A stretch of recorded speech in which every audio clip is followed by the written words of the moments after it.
et dans la prospection des outils. Alors, maintenant, galerie image. Alors, je supprime les éléments, comme ça vous voyez bien comment on supprime les éléments. Galerie image, je prends et je fais glisser. Qu'est-ce qu'on va avoir? Pardon. Alors, ici, par défaut, on va avoir la possibilité de rajouter des petits icônes. Alors, suivant la taille, alors je vais tout simplement ajouter des images.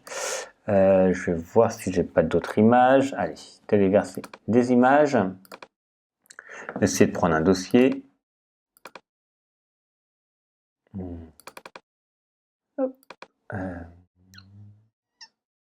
Où est-ce que je pourrais trouver plein d'images? On va voir ça ici. Allez, hop. Traitement par l'eau. Voilà, c'est pour récupérer plusieurs images. Excusez-moi pour ce petit ralentissement. Allez, j'en prends 6.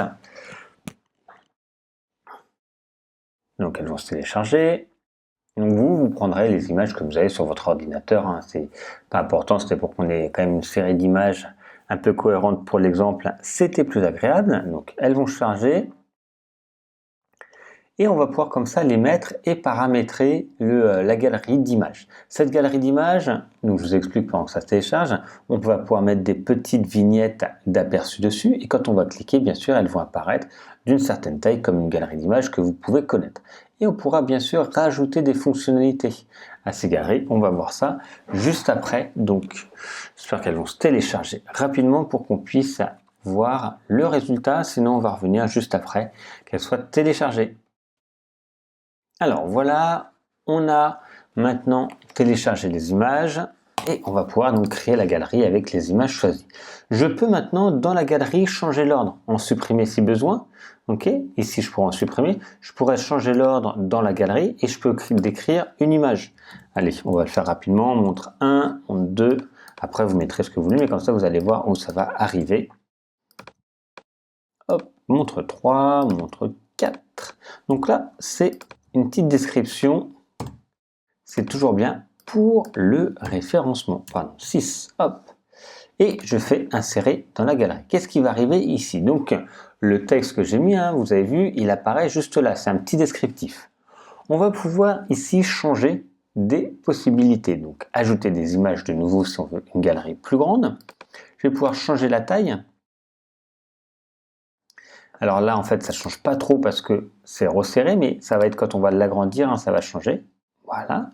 On peut choisir le nombre de colonnes, donc 3 colonnes. Vous voyez, une colonne, 2 colonnes, suivant ce que l'on veut. Et c'est là où vous allez voir un peu plus le changement. Vous voyez, parce qu'en fait, elle avait plus de place, excusez-moi. Et donc là, 350, ça grossit, etc. Et ou une colonne, donc là, c'est les unes en dessous des autres. Donc on va remettre 3 colonnes, comme il y en a 6, c'est plutôt cohérent. Voilà. Ensuite, on peut faire un lien vers une page de pièce jointe ou un fichier média, où on peut mettre aucun. On peut trier de façon aléatoire, donc en fait à chaque fois ça va changer. Donc moi j'ai un numéro, donc c'est pas forcément ce que je veux. Je vais pouvoir également changer le style, donc l'emplacement personnalisé, donc je vais pouvoir agrandir ou réduire, vous voyez, l'espace à l'intérieur des éléments et ça va automatiquement recalculer un petit peu légèrement la boîte où il y a les images et surtout la taille des images qui sont proposées. On peut demander qu'il y ait une bordure continue, etc. Et on va travailler avec les légendes. C'est ce qu'on a choisi tout à l'heure. Okay, la légende, on va pouvoir faire des modifications. On va pouvoir afficher ou masquer si finalement vous dites que vous n'avez pas envie. Vous avez la possibilité d'aligner à droite, à gauche, au centre, etc. Et de changer également la couleur. Ici. Hop, pardon, j'ai mal cliqué. Et on retrouve là sur la typo pour rentrer plus en détail. Si on veut une typo qui est avec des graisses, avec une transformation, une décoration ou autre, on va pouvoir changer tous ces éléments-là. L'Arial, si on préfère l'Arial, on va pouvoir augmenter ou réduire la taille suivant ce que l'on veut. Enfin, tout est paramétrable. Donc là, c'est à partir d'une galerie de photos. Si on avait, je vais juste vous montrer un autre élément. On va supprimer ici, on va le mettre ici. Si je fais la galerie photo, je peux également, hop, alors je vais ajouter des images, on va reprendre pareil. Allez, je vais en prendre plusieurs. Voilà, allez, je reprends les 6. Je fais créer une nouvelle galerie. Là, je laisse par défaut. Elles vont apparaître. Voilà. Et là, je peux changer si je mets 6 colonnes, ça va faire un gros bandeau en fait, parce que j'ai 6 images. Donc ça peut être également intéressant si on le veut en bandeau d'en haut. Si on veut le mettre plus haut, en début de site ou autre, hein, ça nous permet de mettre plus d'éléments comme ceci pour avoir un bandeau avec toutes ces galeries. Si on fait aperçu, prévisualisation des modifications, c'est un peu le bazar, hein.